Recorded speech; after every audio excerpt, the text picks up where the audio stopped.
warahmatullahi wabarakatuh.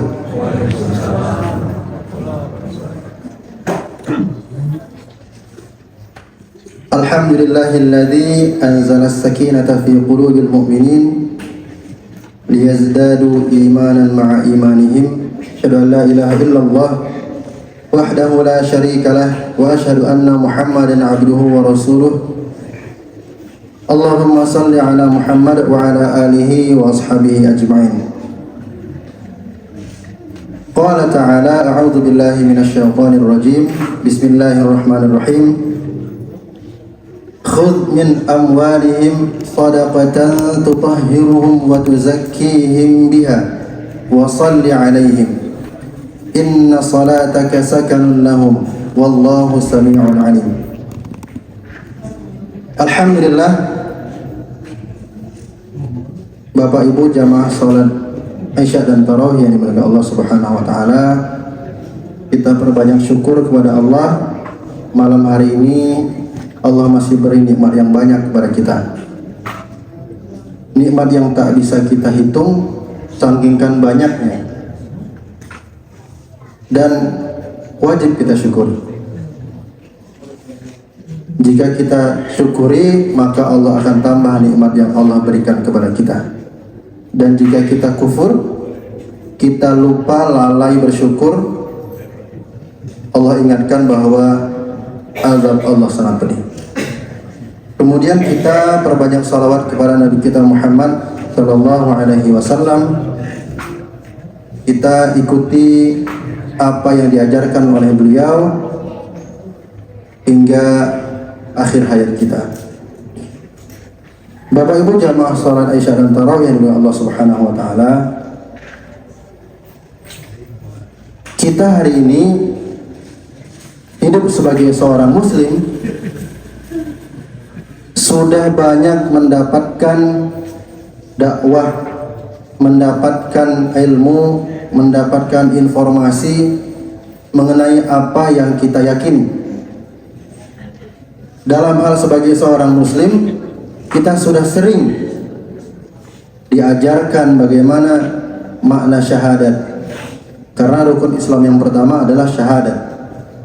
Bunyal Islamu 'alal khams, syahadatu an la ilaha illallah wa anna Muhammadar Rasulullah. Kita sudah sering mendapatkan ilmu tentang sholat, dan kita sudah banyak didakwahi mengenai sholat. Kita diajarkan betapa tingginya keutamaan sholat di masjid, betapa pentingnya sholat di awal waktu, betapa pentingnya sholat berjamaah, sholat sunat, dan sholat rawatib lainnya. Kita juga hari ini sedang di bulan Ramadan, kita sering mendapat keutamaan betapa hebatnya bulan Ramadan. Dan begitu pun haji. Bahkan orang-orang yang melaksanakan ibadah umrah itu bisa banyak sekali jumlahnya. Dan bahkan ada yang bisa setiap setahun sekali untuk berangkat ibadah umrah. Namun hadirin sekalian, ada satu rukun Islam yang ternyata sampai hari ini masih jarang sekali didakwahkan, masih jarang sekali disampaikan, masih jarang sekali kita pelajari sebagai seorang muslim. Apa itu? Zakat. Hadirin Allah Subhanahu wa taala, padahal zakat ini merupakan ibadah yang sangat penting, ibadah yang sering digandengkan dengan perintah sholat. Banyak sekali dalam ayat-ayat Al-Quran yang menyebutkan wa aqimus shalah wa atuz zakat. Dirikan sholat dan bayar zakat, tunaikan zakat. Ayat yang lain mungkin wa iqamas shalah wa itaiz zakat, dan berbagai macam redaksi lainnya. Kita sering dengarkan keutamaan sholat. Sholat tahajud itu keutamaannya begini. Sholat duha itu keutamaannya begini, sering kita dengar. Tapi Pak, zakat, sejauh mana yang kita dengar hari ini? Sejauh mana yang kita pelajari hari ini mengenai zakat? Padahal syariat zakat ini selalu digandengkan dengan sholat, dan itu levelnya setara. Sebagaimana kalau kita lihat dalam Al-Quran, ketika Allah katakan wa ati'u Allah wa ati'u Rasul, ati'unya itu diulang 2 kali, wa ati'u Allah, taati Allah, wa ati'u Rasul, itu digandeng bersama. Sebagaimana juga sholat dan zakat ini, jadi dia levelnya itu bukan yang berbeda, bukan yang sholat itu penting, yang zakat tidak penting, bukan. Maka hadirin yang dimuliakan Allah Subhanahu wa taala, kita akan ulas mengenai zakat ini pada malam yang singkat ini. Hadirin, kita sering dengar istilah zakat, infak, dan sedekah. Zakat, infak, dan sedekah. Semuanya itu sering dikaitkan dengan memberikan harta yang kita miliki untuk orang lain. Betul Pak ya? Tapi sebenarnya mengenai mengeluarkan harta betul. Dan kalau kita telusuri lebih dalam, sebenarnya zakat, infak, dan sedekah itu asalnya satu rumpun. Dan Al-Quran sebenarnya sering menggunakan istilah sedekah untuk zakat, zakat untuk sedekah. Kita lihat di beberapa ayat dalam Al-Quran, ketika Allah mengatakan innamas shadaqatu lil fuqara, untuk menjelaskan siapa yang berhak menerima zakat, itu Allah menggunakan kata sedekah, innamas shadaqah, padahal artinya itu zakat. Begitupun ketika Allah menggunakan kata, ketika Allah memerintahkan Nabi SAW untuk mengambil zakat dari kaum muslimin, itu juga perintahnya, terminologi yang digunakan adalah sedekah. Khudh min amwalihim shadaqatan. Maka zakat, infak, sedekah ini dia sebenarnya kalau diambil, ditelusuri dari akarnya, sebenarnya maknanya sama. Yang membedakan nanti adalah ketentuan-ketentuan sehingga dia disebut zakat itu apa, disebut sedekah itu apa, disebut infak itu apa. Bapak Ibu, zakat ini artinya suci, artinya tumbuh. Maka kita dalam Al-Quran disebutkan pada aflaha man zakkaha, beruntunglah orang-orang yang mensucikan dirinya. Ya, zakat itu secara bahasa artinya suci, tumbuh. Suci artinya zakat ini mensucikan diri orang yang mengeluarkannya, atau mensucikan harta orang yang mengeluarkannya. Sekaligus zakat ini dia berpotensi membuat dampak pertumbuhan bagi orang yang menerima. Zakat ini dia berdimensi 2 sisi.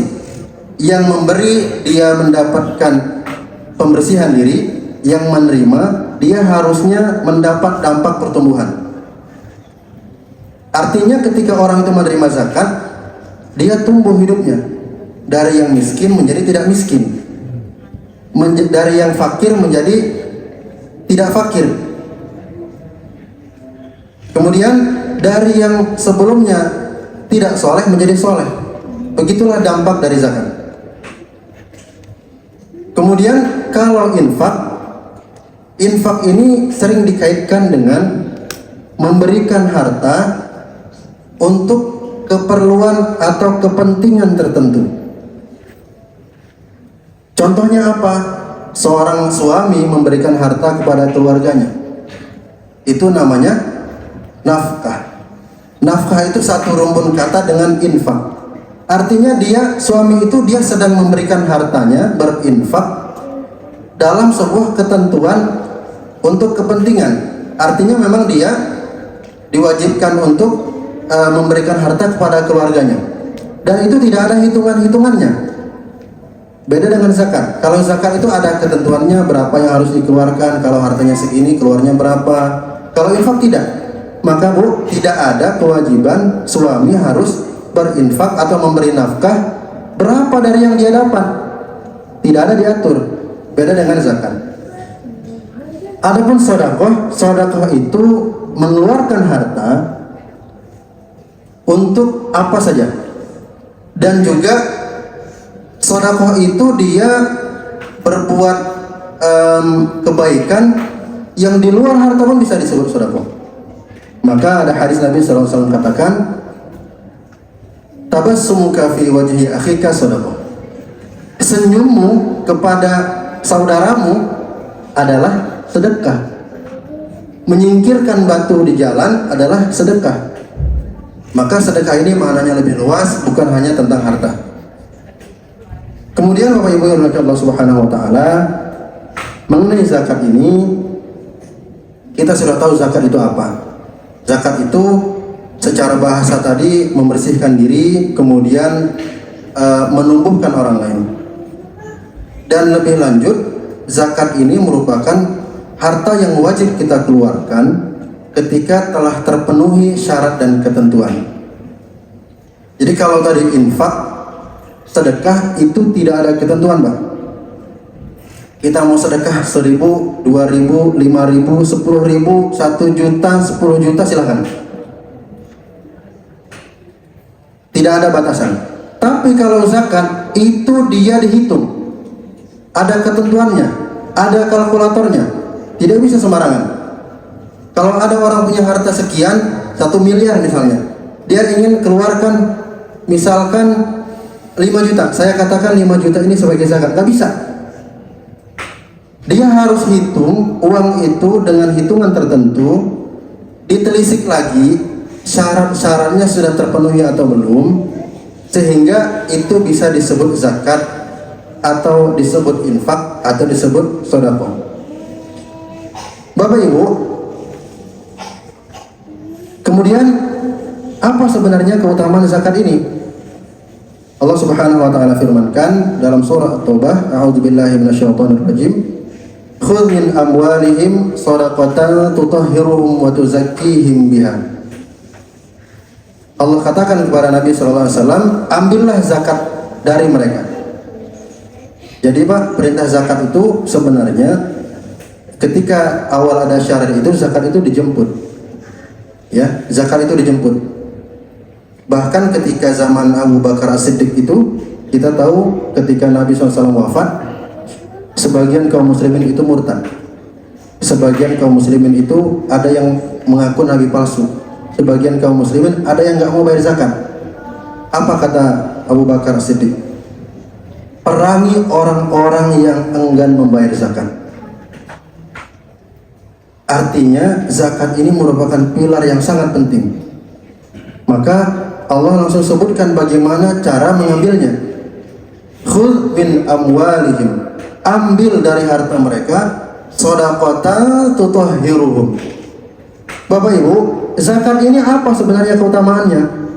Zakat ini keutamaannya adalah, ini penting untuk kita tahu, zakat ini yang pertama tutahhiruhum. Zakat yang kita keluarkan dari harta kita itu membersihkan diri kita. Wa tuzakkihim biha. Sekaligus zakat itu mensucikan harta yang kita miliki. Mungkin Bapak Ibu pernah merasakan, kok tiba-tiba, mohon maaf, ada keluarga yang sakit. Sakitnya parah. Atau mungkin tiba-tiba misalnya ada barang yang hilang. Mungkin ada barang yang rusak. Dan hal-hal yang kita pikir sebenarnya itu rasanya aneh begitu. Artinya kita sudah lakukan perawatan, tapi tiba-tiba ada kerusakan yang di luar yang sudah kita rawat. Bisa jadi itu salah satu bentuk dari tidak sucinya harta kita. Artinya harta yang harusnya kita zakat itu tidak kita keluarkan, sehingga Allah ambil dengan cara yang lain. Maka langsung Allah sebutkan, zakat itu tutahhiruhum wa tuzakkihim biha. Zakat itu membersihkan diri orang yang berzakat dan mensucikan harta yang dizakati. Kita punya sekian, kita keluarkan zakatnya, maka insya Allah bersihlah harta yang sudah kita keluarkan zakatnya. Belum sampai di situ, Pak. Zakat itu apalagi dampaknya? Kata Allah, wa shalli alaihim inna salataka sakanun lahum. Zakat itu ketika kita keluarkan, maka dia akan memberikan sakanun lahum. Zakat itu akan memberikan ketenangan kepada orang-orang yang berzakat. Maka tadi kalau ada yang gelisah dengan harta yang dimiliki, takut hilang, takut berkurang, tadi nggak mau mengeluarkan hartanya karena takut habis dan seterusnya. Nah, justru dengan zakat itu, inna salataka sakanun lahum. Zakat itu memberikan ketenangan kepada orang yang berzakat. Dan sebenarnya Bapak Ibu sekalian, yang kita cari sebenarnya apa? Yang paling kita butuhkan hari ini adalah ketenangan. Maka sering sekali Allah sebutkan anzalas sakinata fi qulubil mu'minin. Ketika Nabi SAW dan para sahabat akan berperang, yang dibutuhkan saat itu apa? Ketenangan hati. Ketika Nabi SAW bersama Abu Bakar di dalam gua, yang dibutuhkan apa? Ketenangan hati. Dan zakat itu memberikan ketenangan hati. Kemudian kita juga tahu bahwa zakat ini, saya kira kita semua tahu Pak ya. Setiap Ramadan kita tahu kita keluarkan zakat, ada namanya zakat fitrah. Kita tahu setiap Ramadan kita mengeluarkan zakat fitrah. Zakat fitrah ini besarannya 2,5 kg atau ada yang pendapat lain 2,7 kg atau ada pendapat lain 3,5 kg. Yang kita sepakati hari ini di Kota Bandung 2,5 kg. Kalau ada yang ingin 2,7 silahkan, atau ada yang ingin 3,5 juga silahkan, karena semuanya ada dasarnya. Dan 2,7 kg itu hari ini menjadi fatwa MUI dan 2,5 kg itu menjadi peraturan Kementerian Agama. Artinya dari berbagai mazhab itu sudah disatukan dan disepakati kalau mau 2,5 silahkan, mau 2,7 silahkan. Cuma di Kota Bandung hari ini disepakati 2,5 kg dengan besaran Rp40.000. Kita sudah tahu mengenai zakat fitrah. Kita sudah tahu kalau orang puasa nggak zakat fitrah, berarti ada yang kurang ya Bu. Rasanya kayak ada yang belum selesai begitu. Karena memang begitu, zakat fitrah itu dia menyempurnakan ibadah kita di bulan Ramadan. Bahkan orang yang tidak mampu pun akan berusaha untuk membayar zakat fitrah. Kita sudah tahu itu. Tapi kalau zakat mal, nah ada versi lain, ada jenis lain dari zakat itu. Jenis lain tersebut adalah zakat mal, Bapak Ibu. Bapak Ibu, zakat mal ini artinya zakat harta. Kita punya harta, harta itu macam-macam. Ada yang punya uangnya banyak, tabungannya banyak. Ada yang punya simpanan emasnya banyak. Ada yang dia sebagai pengusaha, bisnisnya besar. Ada yang dia sebagai pekerja, gajinya tinggi. Ada yang punya usaha sewaan, rental maksudnya, mobil, properti dan seterusnya. Ada yang juga punya peternakan, pertanian, bahkan Mak, ya, ada yang menang undian pun itu juga diatur dalam Islam. Ada yang menang undian, itu pun diatur, ada zakatnya. Bukan sekedar yang kita usaha, kita beternak, kita bertani, bukan. Tapi hal-hal seperti itu pun ada zakatnya. Zakat mal ini Pak, secara umum diatur orang yang punya harta, apakah itu sisi penghasilan, apakah itu tabungan, dikategorikan kurang lebih sama. Orang yang punya penghasilan besar, orang yang punya simpanan uang yang banyak, orang yang punya simpanan emas yang banyak, itu kategorinya sama. Ketika sampai dalam zakat mal itu ada 4 ketentuan. Pertama, hartanya harus dimiliki sepenuhnya oleh dia. Jadi Bapak Ibu kalau punya harta sudah banyak dan itu milik sendiri, bukan gabungan dengan harta orang lain, maka itu ada indikasi harus dibayarkan zakatnya. Yang kedua, hartanya harus halal, jelas itu. Zakat tidak menerima harta yang haram. Jadi kalau mohon maaf ada yang korupsi 1 triliun, dia mau mensucikan harta korupsinya dengan zakat, maka itu nggak bisa. Yang ketiga, harta itu sudah sampai nisabnya. Sudah sampai nisabnya. Nisab itu apa? Nisab itu artinya besaran berapa harta ketika wajib dizakati. Dan yang ketiga, yang keempat, dia sudah sampai haulnya, sudah sempurna haulnya. Haul itu artinya harta yang sudah setahun penuh.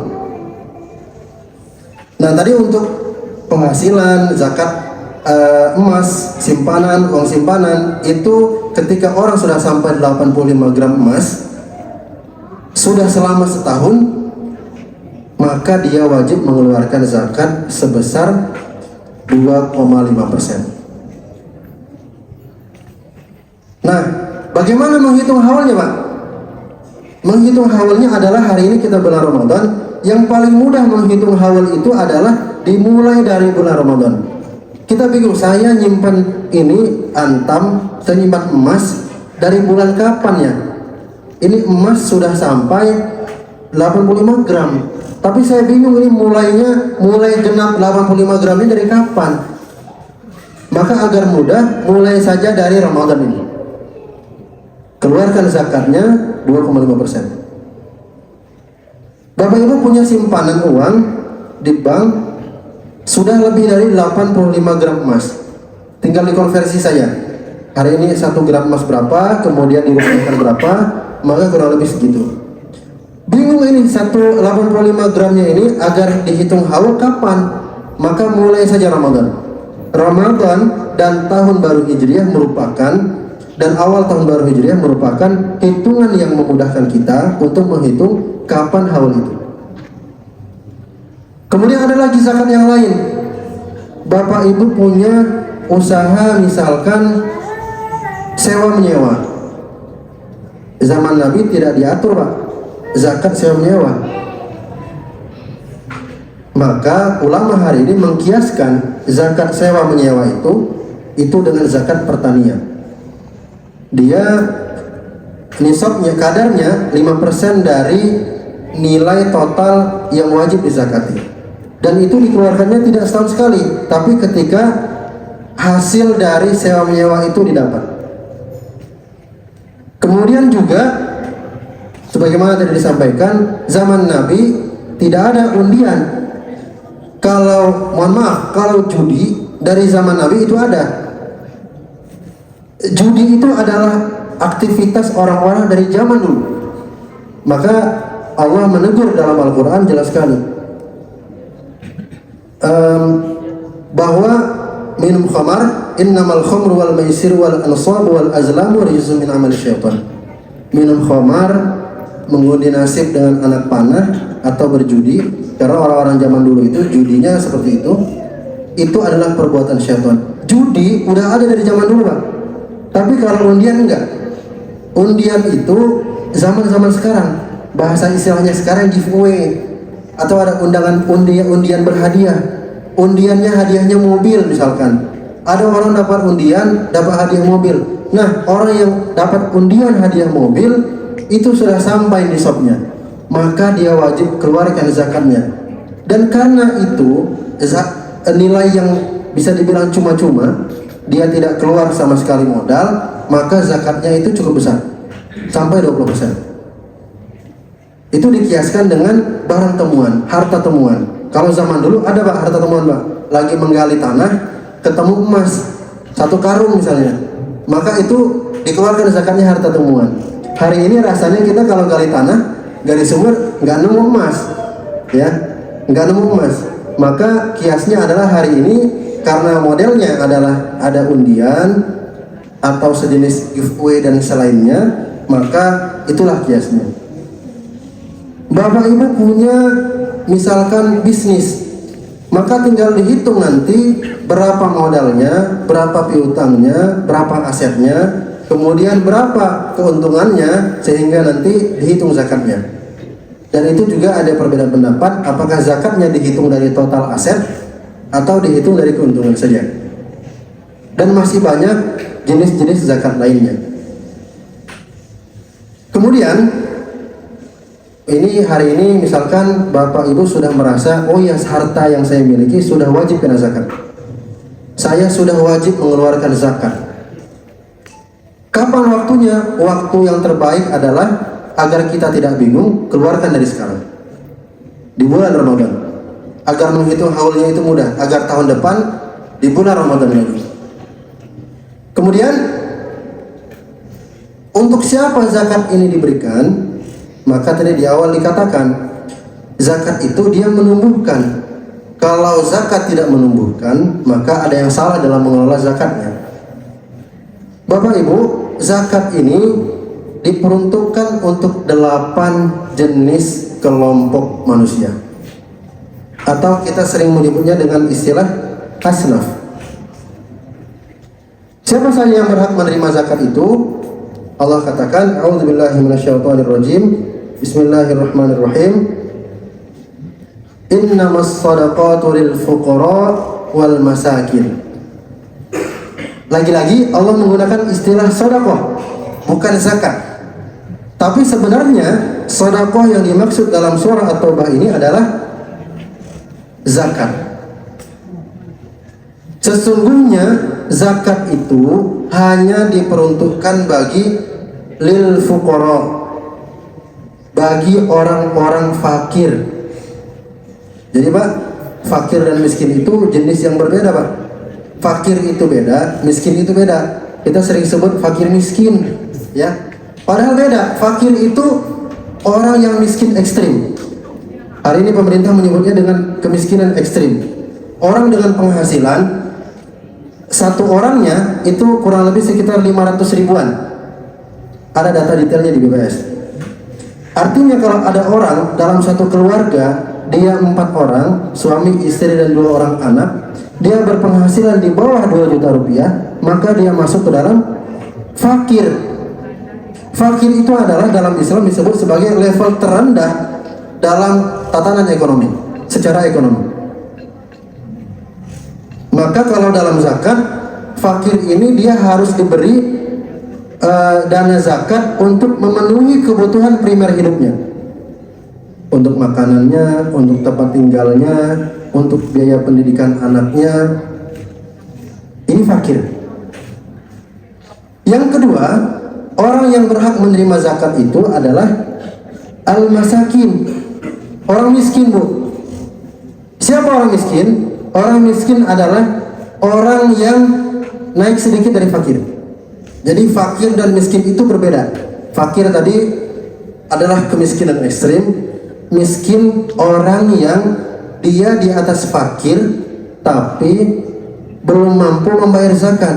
Maka sebenarnya, nah, zakat itu kalau zakat mal hari ini 85 gram emas itu jika dihitung kurang lebih orang dengan penghasilan 7.100.000 rupiah per bulan itu wajib zakat, dan di bawah itu maka dia masuk kategori miskin dalam syariat fikih, dalam syariat zakat.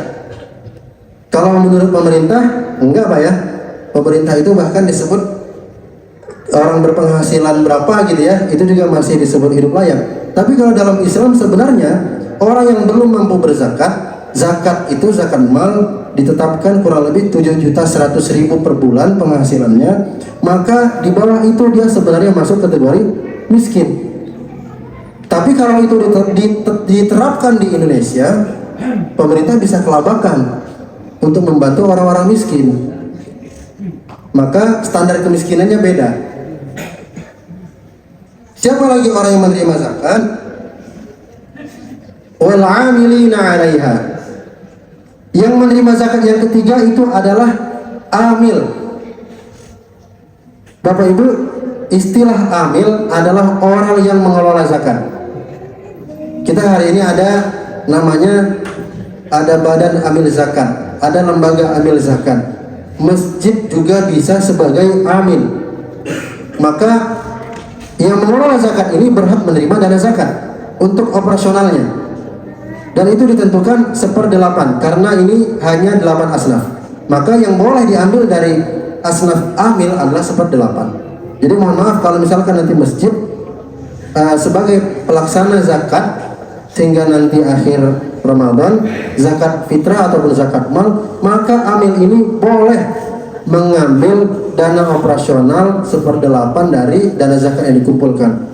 Apakah wajib? Tidak. Kalau misalkan amilnya bersepakat, sudah kita tidak perlu ambil, kita bagikan saja semuanya ke fakir miskin, silahkan, itu lebih bagus. Tapi kalau mau diambil, apakah untuk konsumsi, apakah untuk administrasi, atau untuk keperluan lainnya, boleh-boleh saja. Yang keempat, orang yang berhak menerima zakat adalah wal mu'allafati qulubuhum, seorang mu'allaf. Hari ini mu'allaf banyak, tapi juga banyak yang menjadikan sebagai modus, Pak. Jadi banyak mu'allaf hari ini, sebagian ya, tidak disebut banyak juga, tapi sengaja pindah dari masjid ke masjid untuk mencari bantuan. Maka hari ini seorang mu'allaf itu baru dia sah disebut mu'allaf kalau bisa menunjukkan sertifikat mu'allafnya. Kalau ada mu'allaf datang ke masjid ini tidak bisa menunjukkan sertifikat mu'allafnya, maka dia tidak bisa disebut mu'allaf. Kemudian siapa yang berhak menerima mu'allaf ini juga? Misalkan ada seorang non-muslim, Pak, non-muslim ini tidak boleh menerima zakat. Non-muslim itu tidak boleh menerima zakat. Tapi kalau non-muslim yang dia berpotensi untuk masuk Islam, yang dia jika tidak dibantu akan mengganggu umat Islam, maka boleh diberi zakat. Tapi hukum aslinya tidak boleh. Kemudian siapa lagi? Wafir riqab. Yang kelima orang yang berhak menerima zakat adalah riqab. Riqab ini artinya hamba sahaya. Masih ada nggak Bu hamba sahaya sekarang? Nggak ada. Tapi bentuk hamba sahaya itu, bentuk perbudakan hari ini yang sering terjadi adalah adanya TKI kita yang akan dihukum mati di Saudi misalnya. Ada orang-orang kita yang menjadi korban perdagangan manusia. Ada, dan itu kasusnya banyak di Kota Bandung. Di Kota Bandung itu kasus perdagangan manusia. Orang yang awalnya ditawarin kerja, Pak, kamu mau nggak kerja misalkan ke Kalimantan, gajinya sekian, berangkatnya sekian. Sampai di sana ternyata kalau dia perempuan dipekerjakan di klub malam misalnya. Itu kejadian. Dan dia ditahan ketika mau pulang. Harus ditebus. Maka dana zakat boleh menebus itu menggunakan asnaf riqab. Atau ada saudara kita yang bekerja di Saudi, kemudian dia akan dihukum mati dan diharuskan membayar denda sekian, maka itu juga bisa ditebus dengan dana zakat. Kalau perbudakan sudah tidak ada, tapi kalau bentuknya itu masih ada. Yang berikutnya adalah yang berhak menerima zakat itu ada gharimin, orang yang dalam keadaan hutang. Tapi hutangnya bukan, saya kira hampir semua orang itu banyak hutangnya, Pak ya. Ada yang hutangnya cicilan rumah, ada yang cicilan motor, cicilan mobil. Tapi orang yang seperti ini tidak boleh menerima zakat. Hutangnya adalah hutang yang jika tidak ditebus akan membahayakan nyawanya. Maka ini wajib, maka ini boleh menerima zakat. Yang berikutnya adalah sabilillah. Sabilillah ini adalah orang yang dia aslinya itu sebagai mujahid, orang yang berperang menegakkan kalimat Allah. Pada zaman Nabi itu yang berperang dibiayai dari dana zakat. Nah hari ini yang perang udah nggak ada, Pak, kecuali di Palestina. Maka hari ini sabilillah itu bisa digunakan untuk orang yang berjihad dalam bentuk apapun selama untuk menegakkan kalimat Allah. Siapa saja orang yang belajar agama, maka mereka itu sabilillah. Orang yang mendakwahkan agama itu sabilillah. Orang yang mengurusi agama, contohnya di masjid ini, mohon maaf, apakah itu imam, apakah itu yang membersihkan masjid, apakah itu yang mengurusi masjid, itu masuk ke dalam sabilillah. Selama orang itu berkaitan dengan menegakkan agama Allah, maka mereka boleh menerima zakat asnaf sabilillah ini. Dan yang terakhir, orang yang berhak menerima zakat adalah ibnu sabil.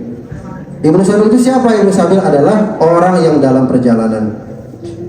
Orang sedang perjalanan kehabisan ongkos, maka dia boleh menerima zakat. Orang yang sedang belajar nggak punya ongkos, maka dia boleh menerima zakat. Dan masih banyak kaitannya dengan dia kehabisan bekal. Bapak Ibu yang Allah Subhanahu wa taala, mengenai zakat ini kita tiba di bulan Ramadan yang mulia. Bulan Ramadan ini adalah bulan yang kita tahu pahala itu dilipat gandakan. Dan juga dikatakan bahwa Ramadan ini adalah salah satu waktu yang mudah. Waktu yang mudah, Pak, bagi kita untuk menghitung haul, agar kita tidak bingung, agar kita tidak ragu dalam menunaikan zakatnya. Agar kita tahu nih, udah setahun belum zakat kita, harta kita sudah setahun belum, sehingga wajib kita keluarkan zakatnya. Ramadan ini Bapak Ibu silahkan hitung harta yang dimiliki, punya simpanan berapa. Oh ya, saya punya simpanan harta, simpanan emas sekitar 85 gram emas atau 90 jutaan, belum dikeluarkan zakatnya, maka hitung zakatnya 2,5%, keluarkan zakatnya, Pak. Keluarkan zakatnya. Bisa nanti ke masjid atau ke lembaga-lembaga lainnya. Bapak Ibu punya usaha apa, hitung zakatnya. Tinggal nanti dihitung kadarnya berapa nilai yang dikeluarkan. Punya emas yang sudah disimpan lama, dihitung, kemudian dikeluarkan zakatnya. Agar apa Bapak Ibu sekalian? Zakat yang kita keluarkan tersebut membuat hati kita tenang. Ramadan selesai, diri kita suci, harta kita juga suci. Dan zakat ini jika dikelola dengan benar, maka dampaknya akan luar biasa. Orang-orang di sekitar kita, Pak, kita di kota Bandung itu ada satu masjid di Arca Manik itu bisa mengelola zakat sampai miliaran, Pak, tahun. Zakat yang dikelola itu bisa memberdayakan tetangga-tetangganya yang anaknya tidak bisa sekolah. Zakatnya itu bisa memberdayakan jamaah masjidnya yang punya usaha dengan permodalan. Zakat masjidnya itu yang besar dikelola dengan baik, bisa dikelola sehingga masjidnya itu hidup bukan hanya untuk ibadah, tapi juga untuk perekonomian umat. Masyarakatnya, jamaahnya jadi berdaya, jamaahnya juga jadi berdaya. Dan ini dampak yang luar biasa. Demikian mungkin yang bisa disampaikan, mudah-mudahan bermanfaat dan sama-sama kita ikhtiarkan agar Ramadan ini kita jadikan sebagai momen untuk membersihkan diri dan harta kita. Assalamualaikum warahmatullahi wabarakatuh.